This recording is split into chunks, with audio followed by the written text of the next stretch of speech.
കർത്താവിനാലേറെ സ്നേഹമുള്ളവരെ, വചനവയിൽ ഈ പ്രഭാതത്തിൽ നാം ധ്യാനിക്കുന്ന വേദഭാഗം സംഖ്യാപുസ്തകം 4-ാം അധ്യായം 17 മുതലുള്ള തിരുവചനങ്ങൾ. കർത്താവ് മോശയോടും അഹറോനോടും അരുളി ചെയ്തു, കൊഹാത്യ കുടുംബങ്ങളെ ലേവി ഗോത്രത്തിൽ നിന്ന് നശിച്ചു പോകുവാൻ ഇടയാക്കരുത്. അതിവിശുദ്ധ വസ്തുക്കളെ സമീപിക്കുമ്പോൾ അവർ മരിക്കാതിരിക്കേണ്ടതിന് അഹറോനും പുത്രന്മാരും അകത്ത് കടന്ന് അവരിൽ ഓരോരുത്തരെയും അവരവരുടെ ജോലിക്ക് നിയോഗിക്കണം. എന്നാൽ അവർ അകത്ത് കടന്ന് ക്ഷണനേരത്തേക്ക് പോലും വിശുദ്ധ വസ്തുക്കളെ നോക്കരുത്, നോക്കിയാൽ അവർ മരിക്കും.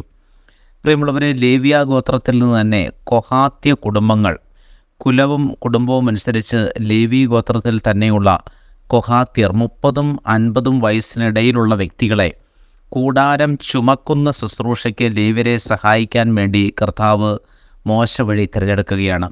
അപ്പോൾ ഈ കൊഹാത്യരുടെ ഏറ്റവും പ്രധാനപ്പെട്ട ചുമതല എന്ന് പറയുന്നത്, ഒരു സ്ഥലത്തു നിന്ന് കൂടാരം അഴിച്ചെടുക്കേണ്ടി വരുമ്പോൾ അഹറോനും പുത്രന്മാരും അകത്ത് കടന്ന് തിരശ്ശീല കൊണ്ട് സാക്ഷ്യപീഠവും മറ്റെല്ലാം മൂടിക്കഴിഞ്ഞ് കൊഹാത്യരെ അകത്തേക്ക് വിളിക്കുകയും അവർ ഇത് ചുമന്നുകൊണ്ട് പോവുകയും വേണം. ഒരിക്കലും അവർ വിശുദ്ധ വസ്തുക്കളെ നേരിട്ട് നോക്കുവാൻ പാടില്ല. അങ്ങനെ നോക്കിയാൽ അവർ മരിച്ചു പോകുമെന്നും വചനം പറയുന്നു.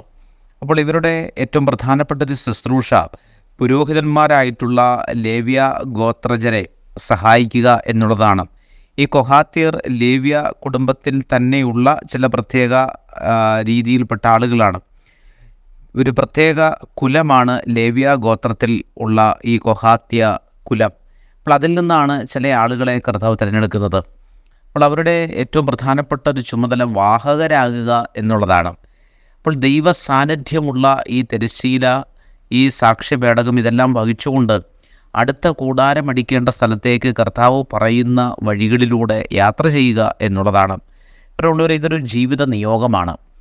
വിശുദ്ധ വസ്തുക്കളെ ഒരിക്കലും നോക്കാതെ അതിനെ ചുമന്നുകൊണ്ട് നടക്കുവാൻ, അതിനെ എത്തിക്കുവാൻ ദൈവം ചില വ്യക്തികളെ നിയോഗിച്ചിരിക്കുന്നു. എന്താണ് അതിൻ്റെ സൂചന എന്ന് ചോദിച്ചാൽ, ഒരു ദൈവ ശുശ്രൂഷ നാം ചെയ്യുമ്പോൾ അതിൽ നാം അതിൻ്റെ ഒരു പ്രത്യേക തലം കാണേണ്ടതില്ല. ദൈവം പറയുന്ന ശുശ്രൂഷ നാം ചെയ്യുക എന്നുള്ളതാണ് ദൈവ ശുശ്രൂഷ. അപ്പോൾ ഇവിടെ ലേവ്യ ഗോത്രജർ ചെയ്യുന്നത് വലിയ കാര്യമെന്നോ കൊഹാത്യർ ചെയ്യുന്നത് അല്പം കൂടി താഴ്ന്ന കാര്യമെന്നോ അങ്ങനെയൊന്നും നാം കരുതേണ്ട ആവശ്യമില്ല. കർത്താവ് എന്താണ് നമ്മിൽ നിന്ന് ആവശ്യപ്പെടുന്നത് അത് ചെയ്യുവാൻ നമുക്ക് സാധിക്കണം. അപ്പോൾ കൊഹാത്യരോട് ദൈവം കൽപ്പിച്ചതും അതുതന്നെയാണ്, ലേവ്യരെ സഹായിക്കുക എന്നുള്ളതാണ്. അപ്പോൾ ഒരു പ്രധാനപ്പെട്ട ചുമതല ലേവ്യർക്കാണ്, അവരെ സഹായിക്കുന്ന ചുമതലയാണ്.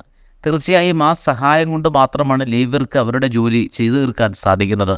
ഓരോ ദൈവ ശുശ്രൂഷയ്ക്കും അല്ലെങ്കിൽ ദൈവ ശുശ്രൂഷകർക്കും പിന്നിൽ ഒരു ദൈവിക നിയോഗവും പദ്ധതിയുമുണ്ട്. എല്ലാവരും ഈ ശുശ്രൂഷയിൽ പ്രധാനപ്പെട്ടവരാണ്, ആരും അപ്രധാനപ്പെട്ടവരല്ല എന്നുള്ളതാണ് നാം തിരിച്ചറിയേണ്ടത്.